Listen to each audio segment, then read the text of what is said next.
Puddle jumper here, and Orlando puddle jumper, and I got this really neat package that was provided by Rebel Angler.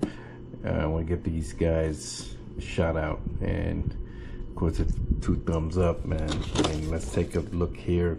The guys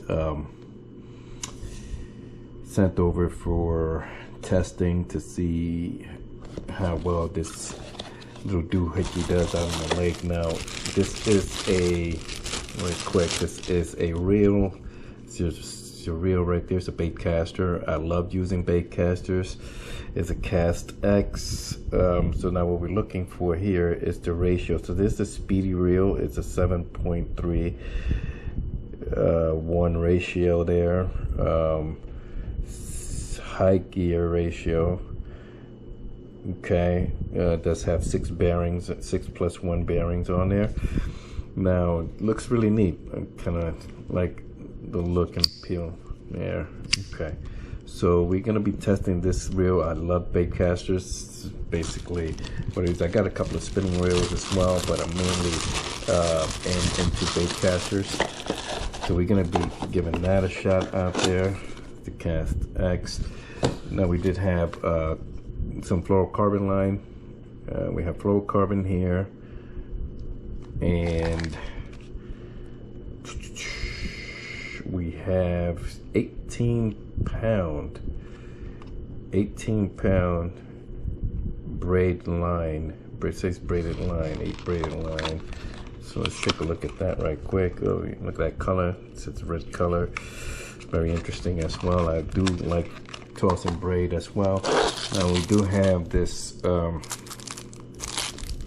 couple of soft plastic that came with it, little small fishies there.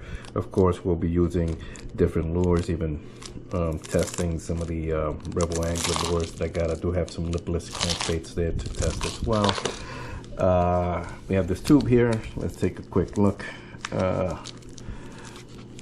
And I know they did send the rod and reel combo. One quick second. And right back at it again. Have to remove that cap there for us. Now, let's take a look here. Okay, we have, make sure we have everything that's in here. Okay, oh, what's this? I think this is like an extra tip for the rod. Unless it came loose. I'm not sure if that came loose. I don't think so. This is perfectly in its little vested packet here. Let's see what we dropped here. Oh, look at that. How cool is that? We got a little red crankbait in there as well. Nice little guy there. Neat. Alright, so. Alright. So this is the set. So the rod is, of course, going to be in here. Makes it easier for travel. It's like a traveling rod. So, take a look and see when we see the pieces. That looks very nice there. That's the bottom piece of the rear of the rod. Okay, and then again we have one down. You even have like a bait holder there. Of course, I like those little things. So you can put your hook, set up your hook, and you start assembling it to get your rod in place. This is a bait casting reel. So let me set this up for us right quick and I'll come back, but I want to line up all the lines right quick, and you can see it comes in this little case, easy to carry.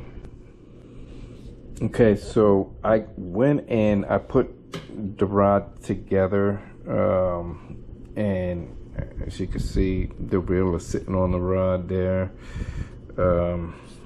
It's really neat looking. I like the colors and stuff like that, but tell you guys right now, it feels really light and delicate. One thing that I do like so far about a rod like this is that, you know, it's breakable. Like you could break it down and put it back together. Unfortunately, what I'm seeing so far is that the components are so light, and kind of the material feels a little fragile. So as I'm putting it on and I'm placing them, they don't stay in place and they don't hold well in place after you actually fit them in there. And I'm kind of scared to put too much pressure fitting them in, to fit them in tightly, because I might snap the rod before I even get a chance to test it out there. So I'm not gonna press my luck on there.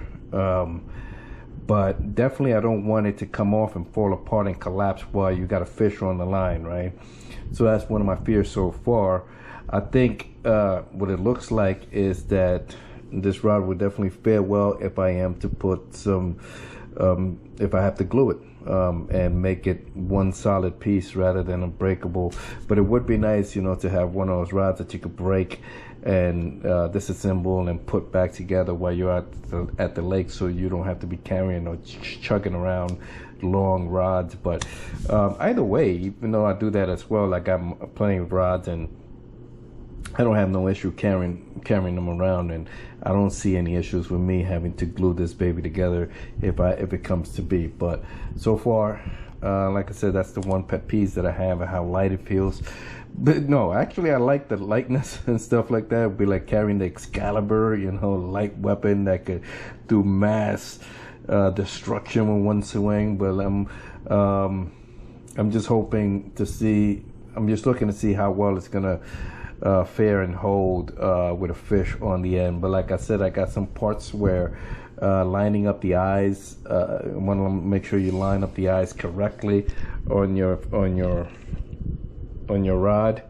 And as I line them up, you know, the back end over there, since it's still loose, they even lining them up and pushing them in so it could hold the rod as a whole, it still tends to get loose on the top end over there and throws the eyes out of whack there. So like I said, I might just have to glue it up, but that's not a big issue. Even if I glue it up, it's fine with me, as long as the rod is able to hold up with a good fish on the back end of it. So yeah, we're gonna go test this puppy out and see what it gives.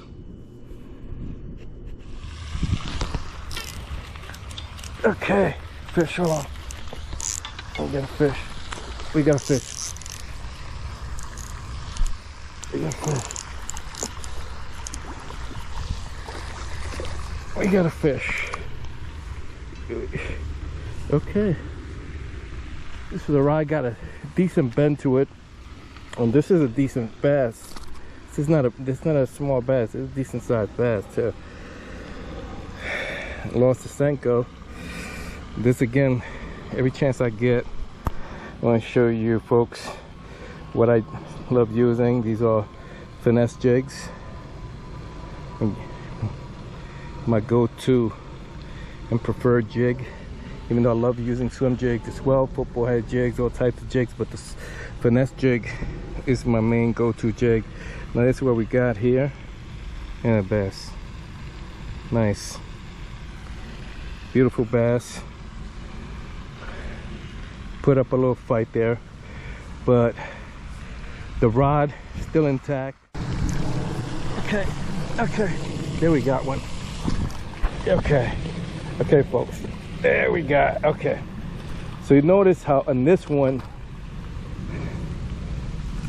the hook that was there again, the fish really was committed to it, slammed it, and he committed to it. Again, what I have here, this is my favorite go-to lures, which is the finesse jig, and I was using a tanuki with it. But it's a decent fish. And yes, folks see that right there, decent bass. It's not a giant bass, but the rod was able to hold up. And again, mind you, that's a 5-piece rod that I had to put together. So the rod held up, and we were able to land decent sized bass. Just see how, oh, there's another bass. There's another bass.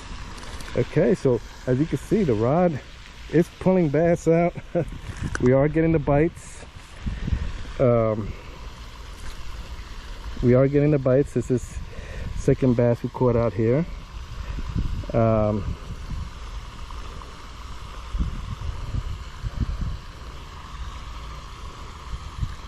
Okay, nice little, not a big one.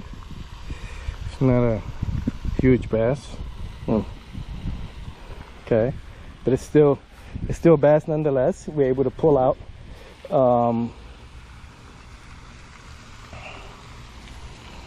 And quite frankly, they get a pretty decent hook set from it there.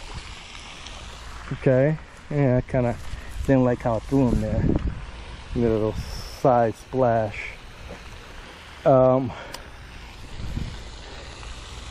My main thing is, again, just with this rod, that it's not a one piece. Again, it's something that you have to put together. You could break down. In this backpack I have, this little small backpack, I can actually fit it. And so far it's holding up, it's catching fish, it's not breaking or coming apart. And those are little things that you always want to have in mind as well when you're using rods like that. They haven't even turned when I'm looking straight down.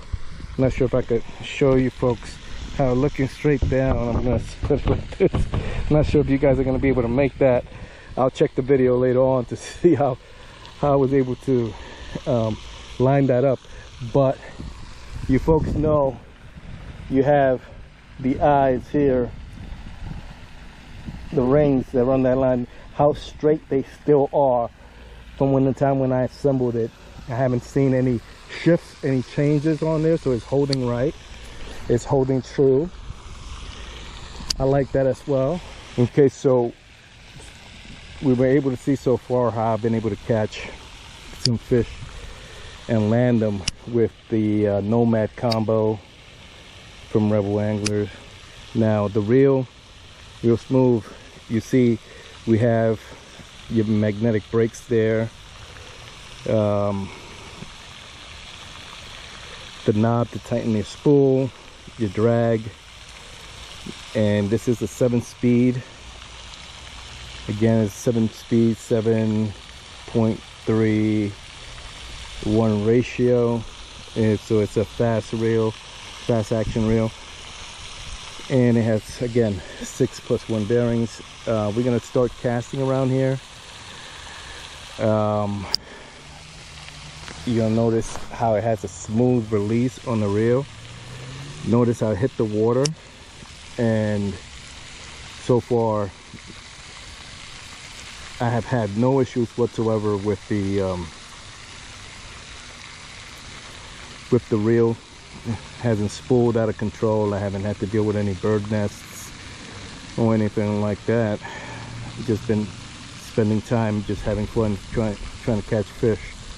And that's the most important thing, folks, is having reliable equipment that you're able to utilize without having any headaches while you're at the lake. Now, I did mention, as you folks see, I did mention these as being eyes, where they're actually the guides on the rod. They remain perfectly aligned. I know I did mention when I was first taking the product out of its package, how I assembled it and somehow it looked like the alignment was being thrown off and not able to stay in place when I first put it together. But actually I was able to tighten it up just a little bit. There's no need for glue, any of that stuff. You can maintain your rod as is and still be able to use it, and it's effective. It still maintains its strength qualities, still maintains a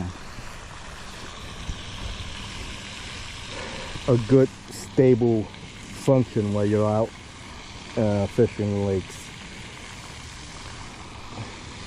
As you can see today, again, it's not like yesterday's weather. We had some good rain. The day I was catching fish left and right, it was this really sunny day out here, and now we have this light drizzle coming down. There's going to be a lot of rain in the forecast for the next couple of days, since we have that storm Milton moving in on us out here in Central Florida. But again, this combo, the Nomad combo, is pretty good.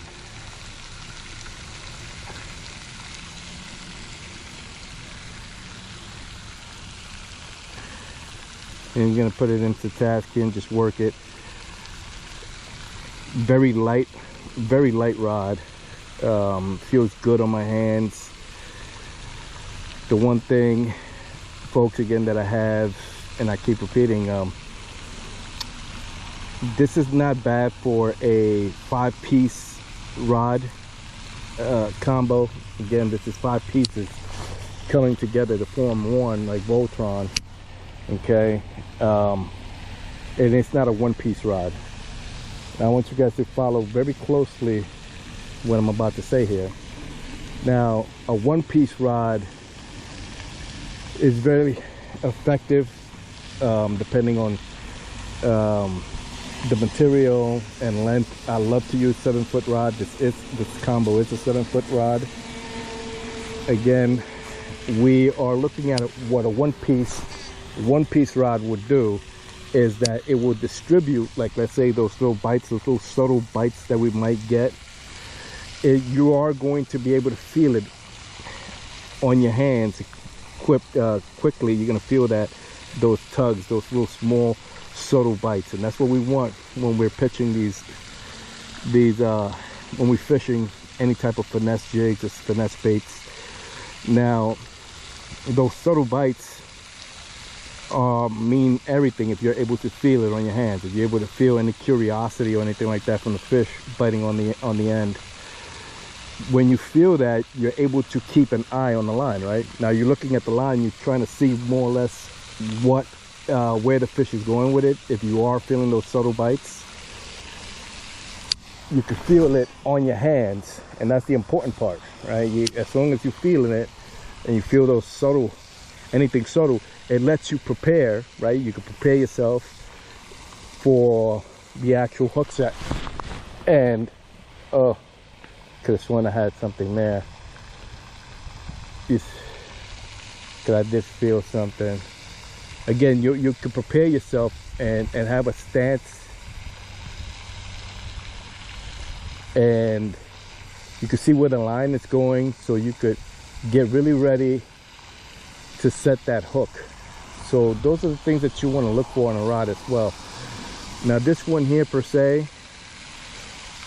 again, I want to emphasize what a 1-piece does, because you could actually, with a 1-piece rod, you're able to feel more of that sensitivity.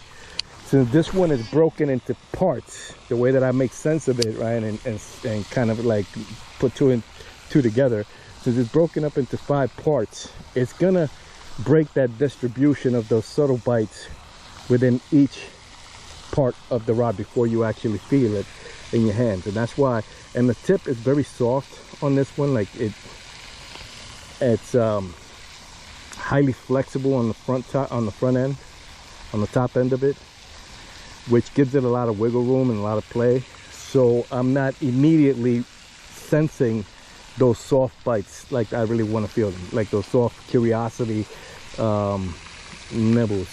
Because once I notice that, I'm able to position myself again and take a good look at the line to see if the fish really got a good hold on it, and set up my body posture and everything so I could get in a good place and set that hook. You know, those are little things that we're always looking to have in play when we're fishing.